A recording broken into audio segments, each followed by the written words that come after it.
Deuxième projet que je vous propose de réaliser, c'est cette petite boîte aux lettres.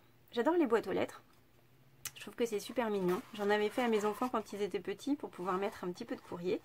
J'ai changé plusieurs fois de façon pour les réaliser et là je vais vous proposer une nouvelle version aujourd'hui. Je vais séparer la boîte en deux pour que vous voyez un petit peu mieux comment ça se passe. Alors, pour la boîte aux lettres, j'ai préparé une petite fiche. J'ai découpé les papiers à l'avance pour gagner du temps. Mais je vais vous montrer. Non, finalement, je n'ai pas découpé tous les papiers à l'avance. C'est pas grave. Impeccable, on va le faire ensemble. Donc, on a besoin d'une base. La base, c'est une boîte. C'est une boîte simple. Par-dessus, on va rajouter un tour. On va découper avec les cercles. Et enfin, on rajoute la base arrondie, comme ça, qui est en fait une grande bande dont on va arrondir le dessus et que ça va coulisser à l'intérieur. Donc on va commencer par faire la base. Et la base, c'est une base de boîte, tout ce qu'il y a de plus normal. Mais c'est toujours utile de savoir comment faire une boîte quand on ne sait pas. Pour une boîte, l'important c'est de définir la longueur que vous voulez, la largeur que vous voulez et la hauteur du rabat. La longueur, voilà, on ajoute à la longueur la somme des rabats. Donc là ici j'avais décidé de faire une longueur de 11 cm et j'ai rajouté 2 cm et demi de chaque côté, ce qui me donne une longueur de 16. Et ici j'avais décidé de faire 7,5 cm plus 5, ça fait 12,5. Donc on va couper 16 par 12,5.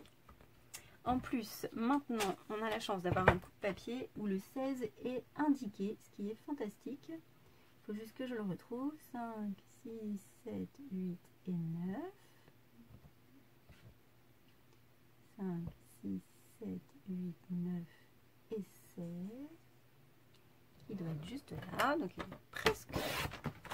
C'est quand même mieux qu'avant. Et je coupe ici dans l'autre sens à 7,5. Voilà. À 12,5. Je recommence. Ici, j'ai 16. Et là, j'ai 12,5. Ça arrive. Donc, j'ai bien 12,5. Vérifier.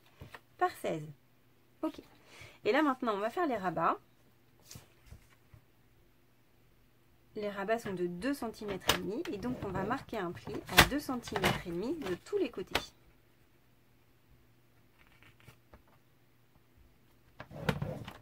Il y a juste à soulever le papier, à le faire pivoter de 90 degrés à chaque fois. On marque le pli. Et c'est fait. Ici, vous voyez, les plis sont marqués. Pour former la boîte, on découpe dans les coins, on découpe bien droit le long du grand côté. Bien droit, j'ai dit. Tac. En fait, mes ciseaux sont pleins de colle. Hop, changer de ciseaux. Et on découpe une petite encoche sur les côtés. On va faire ça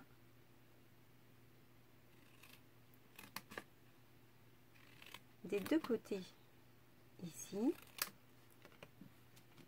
et de l'autre côté. Attention à bien faire que 2 fois parce qu'on veut absolument garder ces petites languettes. Surtout, il ne faut pas se tromper parce que si vous coupez là, en fait, on ne pourra pas monter la boîte. C'est les côtés opposés uniquement. Voilà.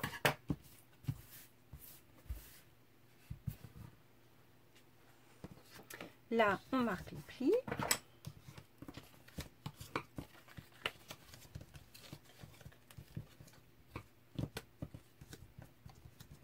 Un petit côté, il y a moins besoin de plioir.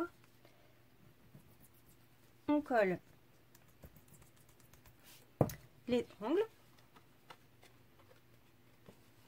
J'ai pas marqué ce pli-là. C'est pour ça que ça marchait pas.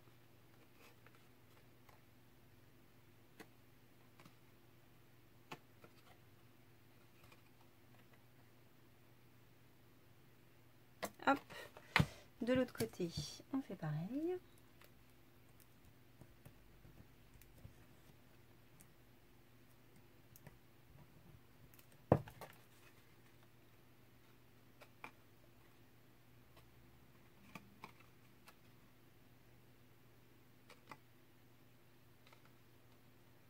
Et voilà, une boîte. C'est tout simple. Et maintenant que vous savez comment faire, vous pouvez la faire à toutes les dimensions que vous voulez. Pour faire un couvercle, c'est exactement la même chose. Il faut juste ajouter 1 mm à toutes les dimensions de la base pour que le couvercle puisse être un tout petit peu plus grand que la boîte. Donc ça, c'est fait. Ensuite, on va faire cette partie-là qui va aller des deux côtés. Donc là, j'ai déjà coupé. Cette fois-ci, c'est bon. J'ai marqué les plis. Donc ça, c'est exactement ce que j'ai noté ici. Donc c'est une bande de 24 cm de long sur 7,5 de large. C'est exactement, normalement, la dimension de notre petite boîte. Jusqu'ici, tout va bien. Et on va découper, pour que la forme soit arrondie, on va découper avec un dies. Alors, j'ai pris le plus grand dies de la pochette des pyramides de cercle. J'ai juste pris le plus grand, c'est celui qui s'adaptait vraiment à la taille de mon côté. Je l'ai placé pour centrer le haut avec par rapport à la largeur et de façon à ce que le haut arrive en haut. Et là, je vais vous montrer, comme on ne veut pas que tout soit découpé, je vais vous montrer la colle, comment faire. Donc là, je vais le mettre comme ça. Je pose et en fait je veux que ça s'arrête ici. Je veux que ça s'arrête où? J'ai oublié. Je veux que ça s'arrête au milieu. Et donc je vais mettre ma plaque jusqu'au milieu seulement.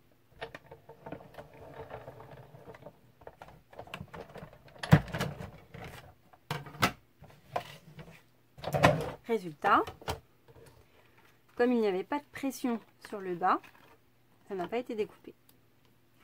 Et j'ai mon arrondi exactement comme je voulais, juste à recouper un tout petit peu ici pour que ce soit tout beau. Je vais faire exactement la même chose de l'autre côté.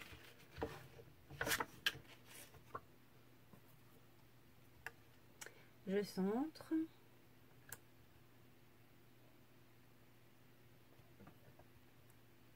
Hop, je fixe avec un petit peu de masking tape.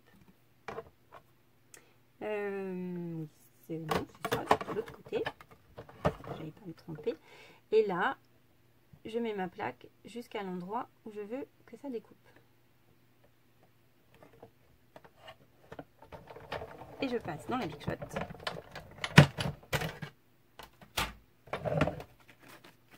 Et voilà. La découpe partielle, ça peut être très utile pour plein d'occasions.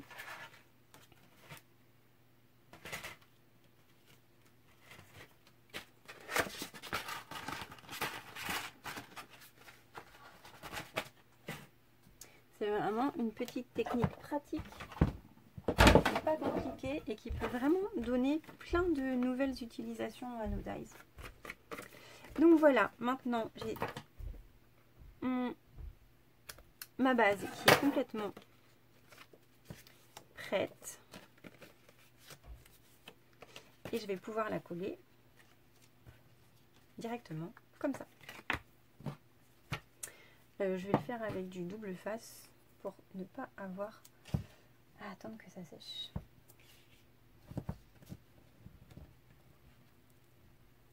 Hop.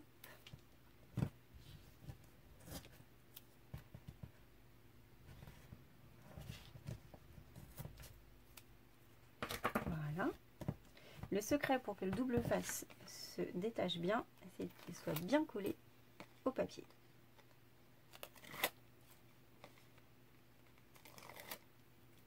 Voilà, comme je découpe un petit peu avec les doigts, il y a des bouts de papier qui restent. Mais voilà, donc là, je pose la boîte directement au milieu des plis, enfin au milieu entre les deux plis. Hop, alors avec le double face, tant qu'on n'a pas appuyé, normalement, on a une petite chance. Non, on n'a pas de petite chance. Donc là, eh ben, ce sera comme ça. Voilà. Ici, un petit peu juste au pli, mais c'est pas grave. Ce sera le dos. Hop. Et de toute façon, on va coller ici. Voilà, donc, le double face, c'est bien. L'avantage de la colle, c'est qu'elle est liquide et qu'on peut un petit peu naviguer, faire bouger quand on voit qu'on s'est trompé. C'est pas grave. Hop, un petit coup de double face ici.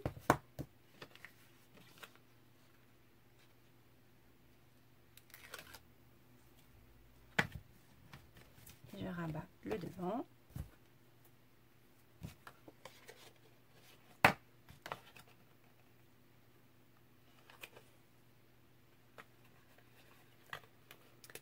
Un petit coup de double face là.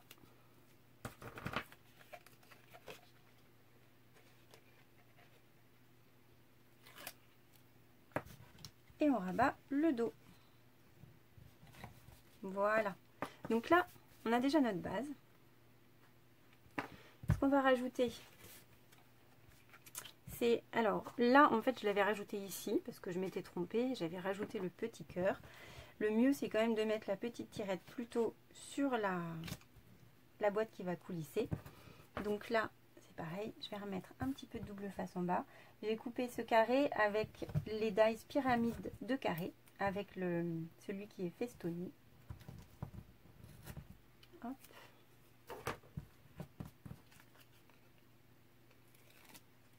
Et pour la taille à choisir pour le dies, c'est facile puisqu'il n'y en a qu'un seul qui va rentrer pile dans la boîte. Là, j'aime bien me mettre sur les carreaux pour être bien sûr de mettre ma boîte droite.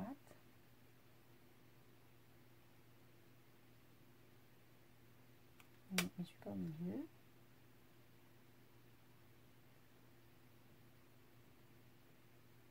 Voilà, pas du tout. Hop. Voilà. Et donc comme ça, on aura notre petite tirette. Maintenant, on va attaquer cette partie-là. Cette partie-là, c'est une grande bande de 26 cm sur 11. 11 parce qu'elle va aller dans ce sens-là. Donc elle fait la longueur de la boîte avec un repli ici qui va permettre de plier. Ici, c'est ce qui arrive sous la boîte. En fait, on entoure comme ça.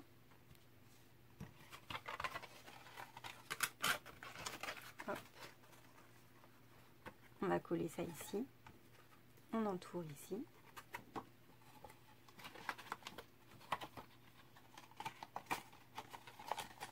Et hop.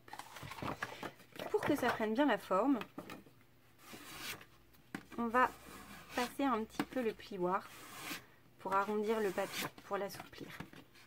Des deux côtés, c'est une grande feuille. Ça permet déjà de lui donner une forme bombée et ce sera plus simple. Je vais faire la même chose avec le papier à motif. J'ai décidé de changer de papier. Et je vais coller le papier directement sur...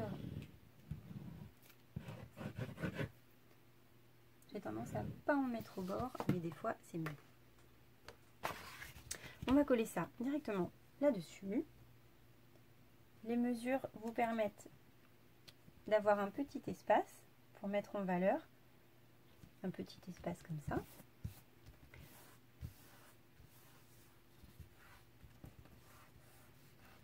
Voilà. Et Et maintenant, il ne nous reste plus qu'à coller cette partie d'un côté et à faire coïncider l'autre de l'autre. Voilà.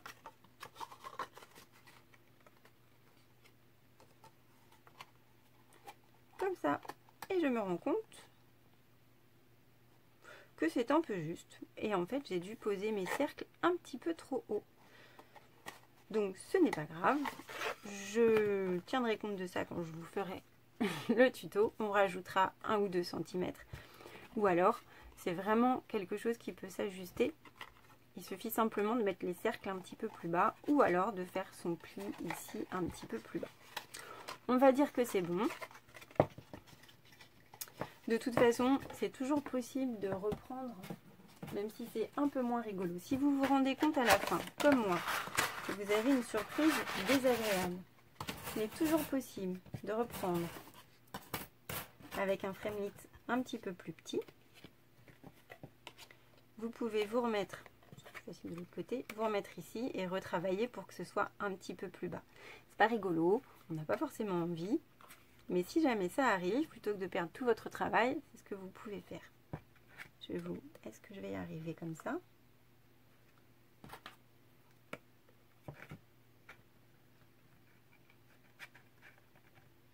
Évidemment, on s'en rend compte quand tout est monté. C'est beaucoup moins facile. On va le faire de ce côté-là.